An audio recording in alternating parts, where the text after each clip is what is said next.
1977 कर्नाटक का एक छोटा सा इलाका कन्नौर। शहर से थोड़ा दूर खेतों और पहाड़ियों के बीच बसा हुआ एक शांत गांव। यहीं रहते थे 4 लोग, रोजी, उसकी माँ सोफिया, भाई डेविड और पिता जोसेफ, जो शहर में अपनी दुकान संभालते थे और सिर्फ वीकेंड्स पर घर आते थे। ये परिवार बेहद खुश, धार्मिक और एक दूसरे से बहुत प्यार करने वाला था। रोजी 21 साल की, कॉलेज में पढ़ने वाली, बहुत मासूम और शांत स्वभाव की। डेविड 18 साल का, शरारती पर दिल का साफ। सोफिया एक आस्थावान माँ, रोज पूजा, दीपक और दुआओं में यकीन रखने वाली। जोसेफ मेहनती, जिम्मेदार पिता।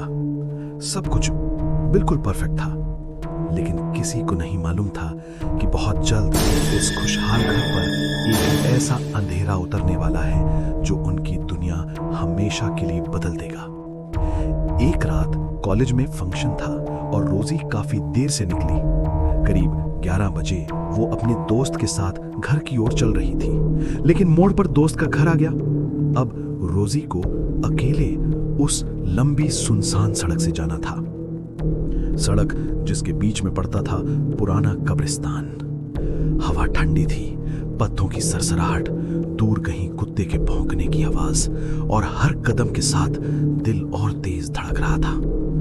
रोजी धीरे धीरे चल रही थी, डर उसके पैरों को भारी कर रहा था। अचानक सड़क के बीचों बीच एक औरत खड़ी थी, फटे हुए कपड़े, चेहरा खून से सना, बाल बिखरे हुए, सांसें टूटी हुई। रोजी जैसे पत्थर की हो गई। औरत कांपती आवाज में बोली, मला वाचवा, मला वाचवा, मला वाचवा, मला वाचवा। उसे जानवर की तरह खाना शुरू कर दिया। उसका चेहरा खाली था, आंखें कहीं और। डेविड और सोफिया स्तब्ध। रोजी ने बिना किसी इमोशन के कहा, आज से मैं नॉनवेज ज्यादा खाऊंगी, देखो कितनी पतली हो गई हूं। जोसेफ शहर लौट गया, बेचैन पर चुप। रात 2 बजे रोजी फिर से उठी, फिर वही रास्ता, वही चलना। डेविड की नींद खुल गई, उसने पीछा किया। कब्रिस्तान पहुंचकर रोजी रुक गई। डेविड ने उसका कंधा छुआ। रोजी धीरे धीरे बाल हटाती है और उसका चेहरा पूरी तरह बदल चुका है, काला, सड़ा हुआ, एक आंख खून में डूबी हुई, मुस्कान मौत जैसी। डेविड चीख कर भागा, घर आकर देखा रोजी शांत नींद में। उसकी दुनिया टूट गई। अगले दिन रोजी और डेविड रेडियो सुन रहे थे। रेडियो पर एक साइकियाट्रिस्ट एक पेशेंट को हिप्नोटाइज कर रहा था। Go back to your past, tell me what happened. Rosie का सिर झुक जाता है, बाल चेहरा ढक लेते हैं। डेविड डर कर देखता है। अचानक रोजी हवा में उठने लगती है, दोनों हाथ फैलाकर चिल्लाती है, मला वाचवा, मला वाचवा। लाइट्स ऑन ऑफ तेजी से, रेडियो स्टैटिक, स्क्रीम, ऑब्जेक्ट्स गिरते हैं। सोफिया किचन से भागती आती और देखती है।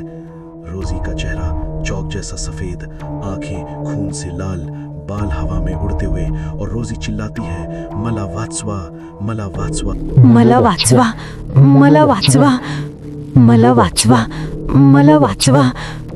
फादर चीखते हुए पावरफुल प्रेयर्स पढ़ता है। आत्मा धुएं की तरह शरीर से बाहर फटकर निकलती है। रोजी कोलैप्स, धीरे धीरे आंखें खुलती हैं। रोजी, थैंक यू फादर। सब गले मिलते हैं, आंखों में आंसू, शुक्रिया, राहत, मुक्ति। लेकिन कहानी यहीं खत्म नहीं होती। उस रात डेविड अचानक उठता है, आंखें लाल, चेहरा स्टोन। वो बिना आवाज सेमेंट्री की ओर चलता है। गेट के सामने खड़ा होकर ठंडी हवा में चीखता है, मला वाचवा, मला वाचवा। Camera zooms into his eyes, blood red glowing pupils, twisted smile. वो आत्मा अब डेविड के अंदर है। Fade to black, one whisper. डर तब शुरू होता है जब बच्चा रो खा जाता है। The end, or the beginning of something far worse.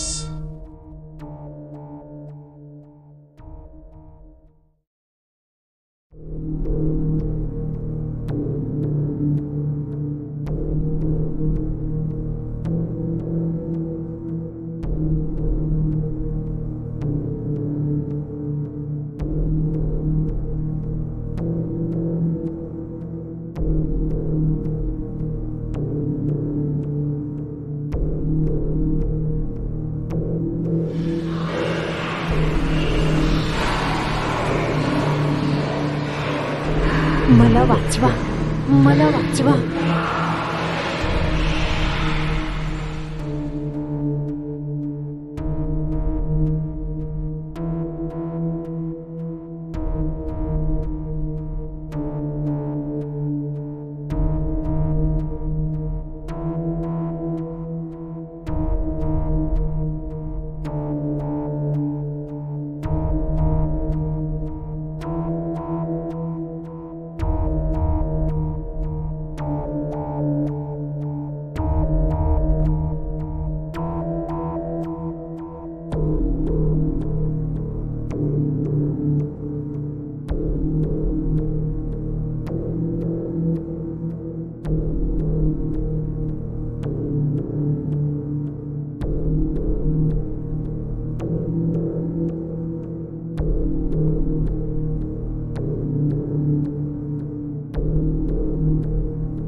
उन्नीस सौ 77 कर्नाटक का एक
मला वाचवा, मला वाचवा.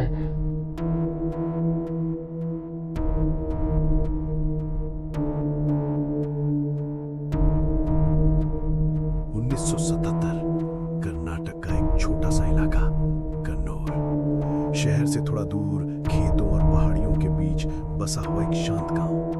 यहीं रहते थे 4 लोग, रोजी, उसकी माँ सोफिया, भाई डेविड